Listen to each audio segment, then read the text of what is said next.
Okay. Hi everybody. ఇప్పుడు ఈ video తీసే పర్పస్ ఏంటంటే, నేను ఒక టాపిక్ సెలెక్ట్ చేసుకున్నాను. హిప్ జాయింట్‌లో రేర్‌గా వచ్చే డిసీజ్ ఒకటి ఉంది. ఏంటంటే, avascular necrosis of femoral head. అంటే పేరులోనే ఉంది. ఏంటంటే వాస్కులారిటీ అంటే ఏంటి? బ్లడ్ సప్లై ఉండడం. ఇక్కడ ఈ డిసీజ్ పేరంటే ఏవాస్కులర్ అంటే బ్లడ్ సప్లై లేకపోవడం, లేకపోతే తగ్గడం అనమాట. ఆల్మోస్ట్. అయితే ఈ avascular necrosis of femoral head. Necrosis అంటే ఏంటంటే హెడ్ చచ్చిపోవడం అనమాట. అంటే ఆ బోను చచ్చిపోతూ ఉంటుంది అన్నమాట బ్లడ్ సప్లై లేక. Of femoral head. ఫీమర్ అంటే తొడలో బోను. హెడ్ అంటే ఆ పైన ఉన్న హిప్ జాయింట్లోది హెడ్ అనమాట. ఇదేమో సాకెట్. ఇటు పక్క సాకెట్ ఉంటుంది. ఇటు పక్కేమో హెడ్ ఉంటుంది. ఇది ఫెమరల్ హెడ్. సో ఇందులో వచ్చే పెథాలజీ గురించి మాట్లాడుతాను, డిసీజ్ గురించి. ఓకే. నేను డాక్టర్ సతీష్ని, ఆర్థోపెడిక్ సర్జన్ని. అయితే దీని గురించి డీటెయిల్గా మాట్లాడదామని ఈ వీడియో చేస్తాను. ఏవాస్కులర్ నెక్రోసిస్ వల్ల పేషెంట్కి వచ్చే ప్రాబ్లం ఎలా ఉంటుందంటే పెయిన్ అటాక్ ఉంటుంది. ప్లస్ ఈ డ్యామేజెస్ ఏంటంటే మనకి 4 స్టేజెస్ కింద డివైడ్ చేస్తాం అర్థం అవడానికి. అంటే పికెట్ అండ్ ఆర్లెట్ క్లాసిఫికేషన్ ఒకటి ఉంటుంది అనమాట. ఆ క్లాసిఫికేషన్ ప్రకారం మనం చూస్తాం ఏంటి ఇది ఏ స్టేజ్లో ఉందనేది చెప్తాం. ఎర్లీ స్టేజ్ అంటే నేను చెప్పాను కదా, ఓన్లీ జస్ట్ పెయిన్ ఉంటుంది, ఇంకా వేరే ప్రాబ్లం ఏమి ఉండదు. ఎక్స్రే తీసి చూస్తే ఎక్స్రే నార్మల్ ఉంటుంది. ఎంఆర్ఐ తీస్తేనే చిన్న early stage of necrosis start అయినట్టు కనిపిస్తుంటుంది అంతే. ఆ రిపోర్టింగ్లో రాస్తారు, looks like avascular necrosis of femoral head అని రాస్తారు డెఫినెట్గా. సో అది స్టేజ్ 1. స్టేజ్ 2లో ఏంటంటే అంటే పేషెంట్ మనకు వచ్చేసరికి అప్పుడు లేట్గా వచ్చి మనం ఎక్స్రే తీసామనుకోండి, ఆ టైంకి అప్పుడు ఆ ఎక్స్రేలో డ్యామేజ్ కనిపించింది అనుకోండి, అది స్టేజ్ 2 అనమాట. ఇంకా ఎక్స్రేలో డ్యామేజ్ కనిపిస్తే అలాగే ఎంఆర్ఐలో ఉంటుంది, ఇంకా అదే కంటిన్యూ అవుతుంటుంది ఇంకా. సో నెక్స్ట్ ఏంటి? Third stage. స్టేజ్ 3లో అయితే నెక్రోసిస్ ఉంటుంది ప్లస్ కొలాప్స్ ఉంటుంది. కొలాప్స్ అంటే పడిపోవడం అనమాట. అంటే ఏముంది, లోపల చెద ఉందనుకోండి, చెద ఎక్కువైపోయి ఏమవుద్ది, పడిపోద్ది కదా. అది ఏంటి మరి, ఇక్కడ బరువు మోయాలి కదా, పేషెంట్ మోస్తుంటుంది, జాయింట్ ఇదే కదా హిప్లో. సో ఆ బరువు అంతా దీని మీద పడుతున్నప్పుడు లోపల చెద ఎక్కువ అవుతుంది కొద్ది ఏమవుద్ది, కొలాప్స్ అయిపోద్ది కదా, ఇరుగుద్ది కదా లోపల. సో అదనమాట కొలాప్స్ అంటే. సో ఆ కొలాప్స్ వచ్చాక ఇంకా పెయిన్ ఎక్కువ అవుద్ది, ఇంకా మూమెంట్స్ రిస్ట్రిక్ట్ అయిపోతాయి, ఎక్కువ ఆడించలేడు కాలు. మంచమే పడుకున్నప్పుడు కూడా కాలు ఆడించలేడు అనమాట అంత ఈజీగా. ఇంకా స్టేజ్ 4 ఏంటంటే ఇంకా కంప్లీట్ కొలాప్స్. ఇంకా అసలు ఇంకేమి మళ్ళీ ఆర్థరైటిస్, సెకండరీ ఆర్థరైటిస్ కూడా స్టార్ట్ అవుద్ది. అంటే ఈ కొలాప్స్ వల్ల ఇది బాగా అరిగిపోవడం వల్ల ఈ సాకెట్ కూడా డ్యామేజ్ అవుద్ది అనమాట. సో అది స్టేజ్ 4 ఇంకా కంప్లీట్ ఎండ్ స్టేజ్ అనమాట. ఇంకా ఆ తర్వాత ఇంకా అంతకన్నా పోవడానికి ఏమి ఉండదు, బాగా అరిగిపోయి ఉంటుంది, ఇంకా అసలు ఏ మూమెంట్ ఉంటుంది అనమాట. సో అది ఈ 4 స్టేజెస్. ఇట్లా బాధపడుతుంటారు పేషెంట్. ఇది ఐడెంటిఫికేషన్ ఎట్లాగంటే ఆల్రెడీ చెప్పాం కదా, ఎక్స్రే. బేసిక్ ఆర్థోపెడిక్స్ అంటే ఎక్స్రే కదా, ఎక్స్రే అంటే ఆర్థోపెడిక్స్ అంటే ఎక్స్రే కదా. సో సింపుల్గా ఎక్స్రే తీసేస్తాం. తర్వాత ఎక్స్రేలో కనిపిస్తే ఓకే, ఎక్స్రేలో కనిపించినా కూడా ఎంఆర్ఐ తీస్తాం, ఎందుకంటే డీటెయిల్గా తెలియడానికి ఎంత area of the head involve అయింది అని తెలుసుకోవడానికి. Which part of the head, superior ఆస్పెక్టా లాటరల్ ఆస్పెక్టా చూడడానికి అని ఎంఆర్ఐ కూడా తీస్తాం. సో హౌ టు ఐడెంటిఫై అంటే ఎక్స్రే అండ్ ఎంఆర్ఐ. అసలు ఇవన్నీ చూసినాక పేషెంట్, సార్ అసలు నాకెందుకు వచ్చింది సార్, ఏంటిది సార్, నాకేంటి భయం వేస్తుంది సార్, అసలు ఏంటి, నేనేం తప్పు చేశాను, నాకు ఎందుకు ఇలా రావాలి అని మొత్తుకుంటాడు. ఎందుకంటే చిన్న కుర్రాడు, చిన్న వయసు ఉన్నవాడు, 25 ఏళ్ళు 30 ఏళ్ళు పిల్లడికి ఇలా వచ్చింది అనుకోండి, వాళ్ళు ముందు ఆఫీస్కి వెళ్ళలేరు, లేకపోతే వర్క్కి వెళ్ళలేరు, లేకపోతే ఇప్పుడు ఏ మేస్త్రో లేకపోతే కార్పెంటర్ ఇలాంటి వాళ్ళు కూడా వాళ్ళు వర్క్ చేసుకోలేరు కదా, మరి హిప్లో మూమెంట్స్ లేకపోతే వెళ్ళలేరు కదా. సో అది they are the bread earners of the family అంటాం దీన్ని. ఎందుకంటే మరి వాళ్ళు పనిచేస్తేనే ఇల్లు గడుస్తుంది కదా. సో వాళ్ళ కోసం అదే వారి దాని గురించి వాళ్ళు టెన్షన్ పడతారు. ఈ నొప్పి కన్నా అరే నేను వెళ్ళకపోతే మరి ఫ్యామిలీ అంతా సఫర్ అవుద్ది, ఇది ఏంటిది అని టెన్షన్ పడిపోతారు. ఏంటి సార్ నాకు ఎందుకు వచ్చింది అని చెప్తారు. అప్పుడు నెమ్మది కూర్చోపెట్టి కూల్డన్ బాబు, మనకి ఏంటి అలవాట్లు ఏమున్నాయని అడుగుతాం ఫస్ట్. అంటే చెప్తారు పాపం, కొంతమంది ఆల్కహాల్ అలవాటు ఉన్నవాళ్ళు ఉంటారు డైలీ. సో అది ఒక కారణం అయి ఉండొచ్చు ఆల్కహాల్. అదేంటి అందరూ మరి చాలామంది ప్రపంచం అంతా తీసుకుంటుంటారు ఆల్కహాల్, అందరూ తీసుకుంటే రాంది నాకు ఒకరికి ఎందుకు వచ్చింది అని అంటాడు ఇన్నసెంట్గా. సో అదొక ఆల్కహాల్ కారణం. ఏంటంటే ఈ ఆల్కహాల్ ఎక్కువ తీసుకోవడం వల్ల ఏమవుద్దంటే, ఫస్ట్ ఈ బ్లడ్ వెసల్ ఉంటుంది కదా, బ్లడ్ వెసల్ డైలేట్ అవుద్ది. డైలేట్ అయ్యి ఆ ప్రెషరు సరిగ్గా వెళ్దన్నమాట హెడ్కి. సో అదొకటి. సో డైలేట్ అయ్యి తర్వాత ఏంటంటే మళ్ళీ కన్స్ట్రిక్ట్ అయిపోద్ది. కన్స్ట్రిక్ట్ అవడం వల్ల బ్లడ్ సప్లై తగ్గుద్ది అనమాట. సో ఇదొక కారణం ఆల్కహాల్. సో ఆల్కహాల్స్ ఎక్కువ వస్తుంది. తర్వాత నెక్స్ట్ ఏమో స్టెరాయిడ్ ఇంటేక్. వాళ్ళకి ఎక్కువ స్టెరాయిడ్స్ తీసుకుంటుంటారు వేరే వేరే కారణాల కోసం. కొంతమంది వాతం ఉన్నోళ్ళు కూడా స్టెరాయిడ్ తీసుకుంటారు, కిడ్నీ ప్రాబ్లం ఉన్నోళ్ళు స్టెరాయిడ్స్ తీసుకుంటారు, కొంతమంది వేరే ప్రాబ్లమ్స్ ఉన్నవాళ్ళు కూడా ఈ తెలియక వేరే మెడికల్ షాప్లో ఎప్పుడో ఎవరో డాక్టర్ గారు దేనికో రాస్తారు, ఏదో స్టెరాయిడ్ వేసుకో తగ్గుద్దని. అదే చీటీ పట్టుకుని మళ్ళీ డాక్టర్ గారి దగ్గరికి వెళ్ళకుండా వాళ్ళే అదే మెడికల్ షాప్కి వెళ్ళిపోయి వేరే ఎక్కడైనా వెళ్ళిపోయి అన్అఫిషియల్గా తీసేసుకుంటారు. ఇది ఇంత తగ్గుతుంది కదా అని చెప్పి స్టెరాయిడ్ వేస్తే వెంటనే ఏదైనా తగ్గిపోద్ది కదా ఆటోమేటిక్గా వెంటనే టైం బీయింగ్. సో అందుకని దాంతో హ్యాపీగా ఉండి గబాలు ఎప్పుడు పడితే అప్పుడు స్టెరాయిడ్ ఒక యాంటీబయాటిక్ అన్నీ ఇష్టమైనట్టు వేసేసుకుంటుంటారు వాళ్ళు. సో అదొక కాజ్ అనమాట. ఏమని చెప్తాను, ఆల్కహాల్ ఒకటి, స్టెరాయిడ్ ఇంటేక్ ఒకటి. తర్వాత అందుకనే చూడండి, మీకు కరోనా టైంలో ఏమైందంటే, కరోనా వచ్చి పోయిన తర్వాత చాలామంది పేషెంట్స్ హిప్ ఆర్థరైటిస్తో వచ్చారు మా దగ్గరికి. ఏంటయ్యా అంటే ఇదే కాజ్ స్టెరాయిడ్ అనమాట. అందరిని అడిగేవాళ్ళం, వచ్చిన వాళ్ళు అందరినీ అడిగేవాళ్ళం, బాబు నువ్వు ఏమైనా స్టెరాయిడ్ అదే కరోనా టైంలో హాస్పిటల్లో అడ్మిట్ అయ్యావా, స్టెరాయిడ్లు ఏమైనా ఇచ్చారా అంటే ఇచ్చారు సార్ అని చెప్పేవాళ్ళు చాలామంది. చాలామంది రీప్లేస్మెంట్లు కూడా చేయించుకున్నారు. అదొక బ్యాడ్ లక్ అనమాట. మరి చాలామందికి కరోనా వచ్చింది, చాలామంది తీసుకున్నారు, మళ్ళీ అందరికీ రాలేదు, కొంతమందికి ఇలా ఎఫెక్ట్ అయ్యింది అనమాట. ప్రిడిక్ట్ ఎవరికి ఎలా వస్తుంది అనేది మనం చెప్పలేము. ససెప్టబుల్గా ఉంటుంది కొంతమందికి ఆ టిష్యూ. సో అందుకని అది ఎఫెక్ట్ అవుతుంది అనమాట. So once we diagnose, x-ray MRI but diagnose చేసేస్తాం యాక్చువల్గా.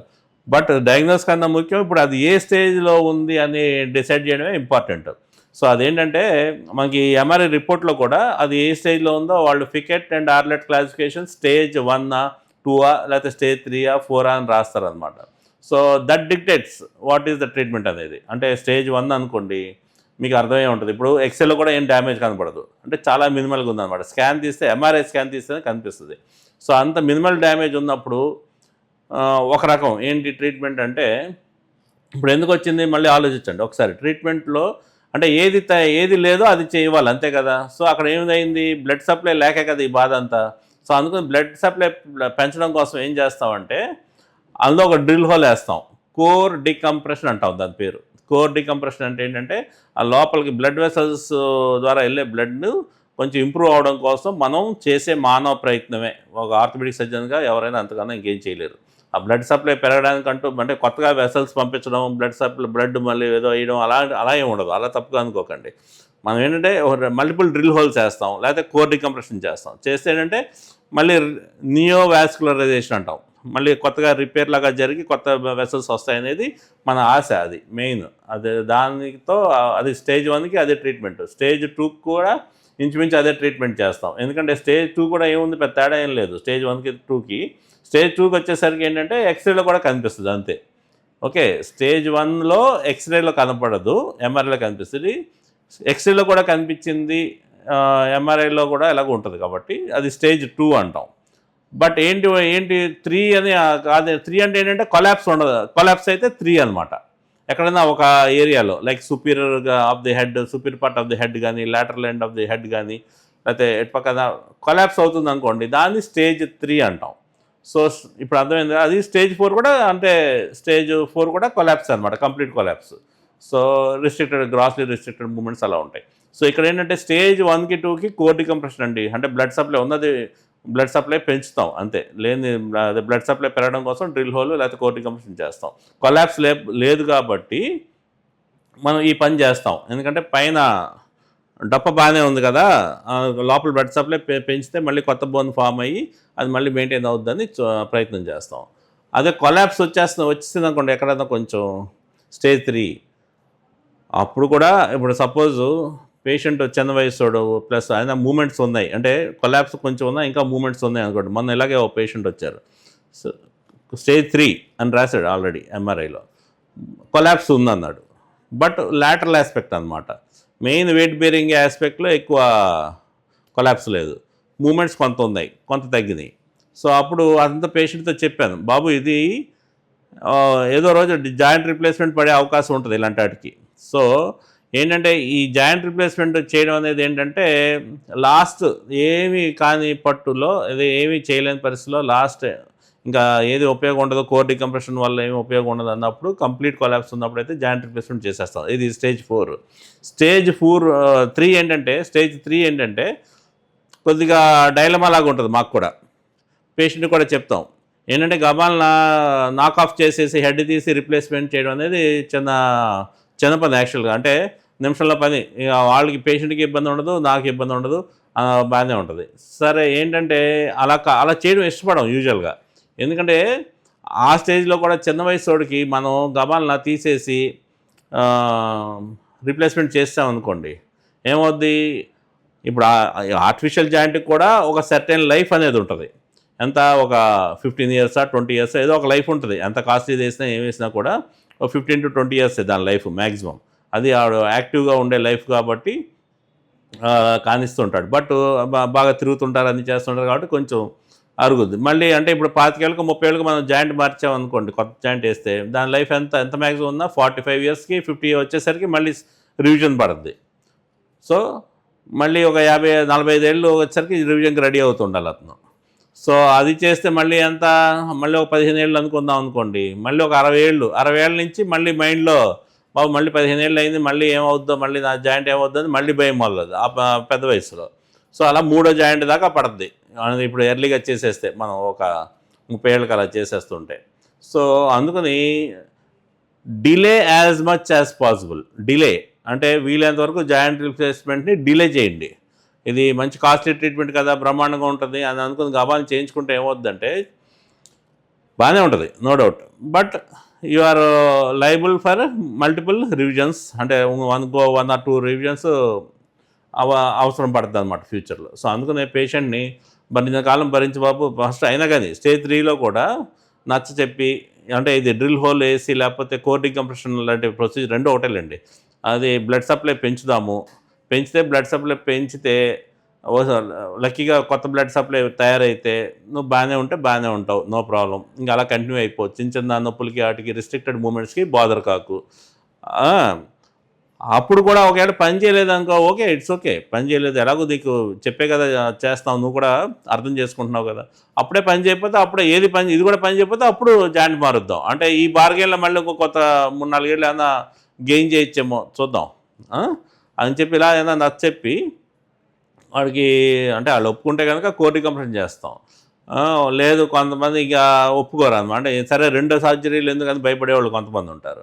వాళ్ళైతే ఎందుకు సార్ 2 సర్జరీలు మళ్ళీ ఏది ఎంత గ్యారంటీ లేనప్పుడు జాయింటే మార్చుకుంటాను అన్నారనుకోండి. అంటే వాళ్ళ మూవ్‌మెంట్స్ కూడా బాగా రిస్ట్రిక్ట్‌గా ఉండి ఇక డ్యూటీకి వెళ్ళలేకపోతాను అలా ఉంటే సరే ఇట్స్ ఓకే. మనకి జాయింట్ రిప్లేస్‌మెంటే చేస్తాం. సో, ఇది కొద్దిగా వి ఇన్వాల్వ్ ద పేషెంట్ ఆల్సో. అంటే పేషెంట్ ఒపీనియన్ కూడా తీసుకుంటాము. వాళ్ళు 2, 3 సార్లు వాళ్ళ పేషెంట్‌కి కాకుండా పేషెంట్ వైఫ్‌కి ఒకవేళ పేరెంట్స్ ఉంటే వాళ్ళకి కూడా అన్నీ అందరికి చెప్పి ఫైనాన్షియల్ కన్స్ట్రెయింట్స్ అన్నీ చెప్పి బడ్జెట్స్ అన్నీ చెప్పి ఇలా ఉంటుందని అన్నీ చెప్పి వాళ్ళ కన్సెంట్ తీసుకుని మనం డిసైడ్ చేస్తాం. ఇది స్టేజ్ 3 దగ్గరికి వచ్చేసరికి. ఎందుకంటే అది అటు ఇటు కాకుండా ఉంటుంది కొంచెం. మన ఇలాగే ఒక నా పేషెంట్ స్టేజ్ 3లో వస్తే నేను రీప్లేస్మెంట్ గురించి చెప్పి లేకపోతే కోర్ డీకంప్రెషన్ ఇంకా ఒక ఛాన్స్ ఉంది కొంచెం అని చెప్పి ఇంకా కంప్లీట్ కొలాప్స్ అవ్వలేదు కదా! ఈ డ్రిల్ హోల్ వేద్దాము పెయిన్ తగ్గుద్ది. ఇదేంటంటే ఇందులో మ్యాజిక్ ఏంటంటే డ్రిల్ హోల్‌లో మ్యాజిక్ ఏంటంటే అంటే ఏదన్నా ఈ లోపల ఆర్థరైటిస్ లాంటిది వచ్చింది కదా! చచ్చిపోతుంది కదా! అది ఆర్థరైటిస్ డెవలప్ అవుతుంది కదా! అక్కడ ఇన్‌ఫ్లమేషన్‌లా ఫార్మ్ అవుద్ది. ఇన్‌ఫ్లమేషన్ అంటే ఒక నొప్పి, పెయిను, కమిలిపోవడం ఇలాంటివి అనమాట. సో, లోపల ఆ బోన్ కూడా కొంచెం ఎఫెక్ట్ అవ్వడం వల్ల ఫుల్లు అది కొద్దిగా ఎడిమా అంటే వాపు అంటాం బోన్‌లో. అలాగా తయారయ్యి ఉంటది. ప్లస్ ఆ చెడు బోన్ తయారవుతుంది కదా లోపల. సో, దానివల్ల ఆ పెయిన్ కూడా ఉంటది కదా! మనం డ్రిల్ హోల్ ఏసిన వెంటనే సర్ప్రైజింగ్ మీరు నమ్మితే నమ్మండి లేకపోతే చూడండి. నెక్స్ట్ డే నేను సర్జరీ అయినాక నెక్స్ట్ డే రౌండ్స్‌కెళ్ళేసరికి నొప్పి పోయిందంటారు. సింపుల్‌గా జస్ట్ నొప్పి పోయిందంటారు అంతే. ఇక తర్వాత రెండో డిశ్చార్జ్ టైంకి బాగుందండి, చాలా బాగుందండి, బాగుంది అంటుంటారు. అప్పుడు కూడా మళ్ళీ నేను పేషెంట్‌కి చెప్తా. బాగుంది అనుకుని ఓకే హ్యాపీగా ఉండండి. బట్ అయినా గానీ ఇది ఎంతకాలం ఇలా బాగుంటుందో చెప్పలేము. బాండింగ్ ఎప్పటికీ ఉంటే వెరీ హ్యాపీ, బీ హ్యాపీ. లక్కీగా బ్లడ్ సప్లై కొత్త ఫామ్ అయితే it's okay. It will be fine.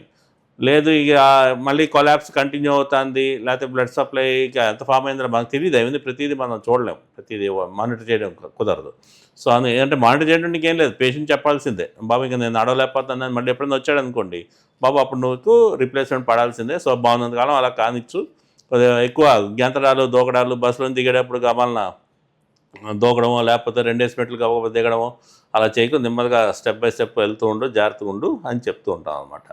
ఎక్కువగా కింద కూర్చోద్దని చెప్తాం. బాసి పెట్టి కూర్చోవడం అలా ఎలా కూర్చోలేరులేండి ఇంకా ఆ స్టేజ్‌లో.